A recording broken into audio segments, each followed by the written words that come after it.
Masarap balikan ang nakaraan. Yan ang maiisip mo pag bumisita ka sa Malolos, Bulacan. Sa patuloy na pagbisita ng Team Balitaan at pakikiisa sa ating National Heritage Month, aalamin natin ang naging kontribusyon ito sa ating kasaysayan. Kabilang na diyan ang mga heritage sites. Para sa detalye, balitaan mo kami, Julius de Samburon.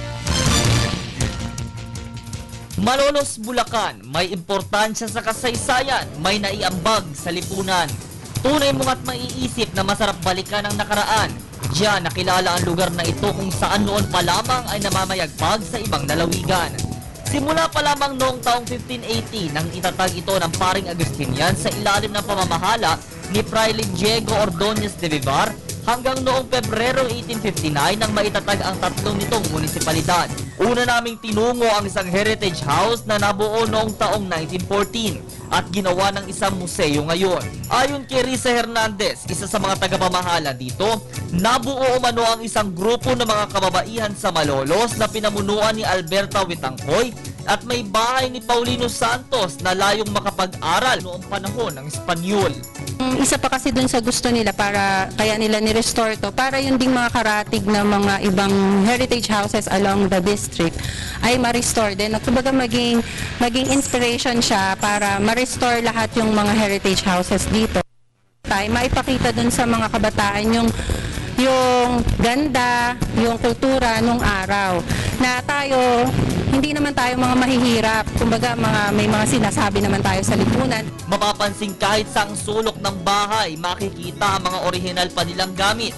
Simulan mo sa mga kubyertos hanggang sa mga muebles. Sabi, sa kanila nanggaling yung mga culinary legacies, yung paggawa ng empanada de Calixis, burburia, inipit, ensaymada. Ipinakita din niya sa amin ang mga lumang pambalot ng paboritong merienda, ang pastillas.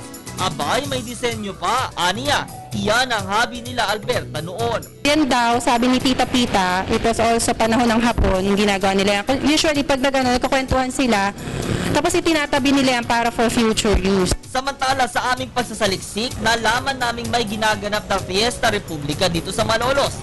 Teka, ano nga ba iyon? Tanungin nga natin si Malolos Arts and Culture Section Head, Rolly Marcelino.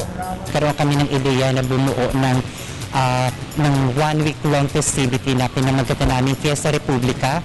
Layunin ng Fiesta Republica na malaman ng buong mundo, ng buong bansa na sa Malolos naganap yung pagiging nasyon ng Pilipinas, yung pagiging Pilipino ng mga Pilipino.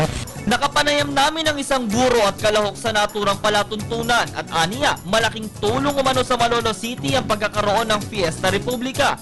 Karoon ng konting research dahil kasaysayan yung aming ipapakita sa mga manonood para magkaroon sila ng magandang pagpanaw mismo doon sa lugar na nilang pinanggalingan, yung mga Malolenyo, at talagang magkaroon sila ng pagpapahalaga doon sa history.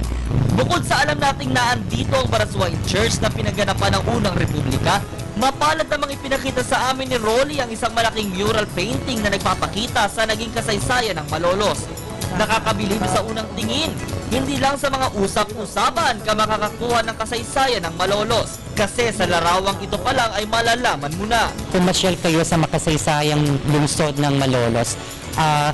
Minsan mahalagang bumitain natin, balikan natin ang ating kasaysayan upang malaman natin ang kahalagahan ng ating pagiging Pilipino.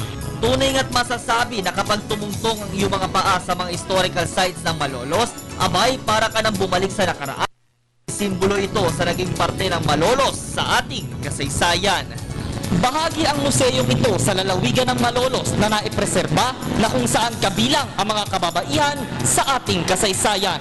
Mula sa Malolos City sa lalawigan ng Bulacan at para sa Telebisyon ng Bayan, Julius de Samburon.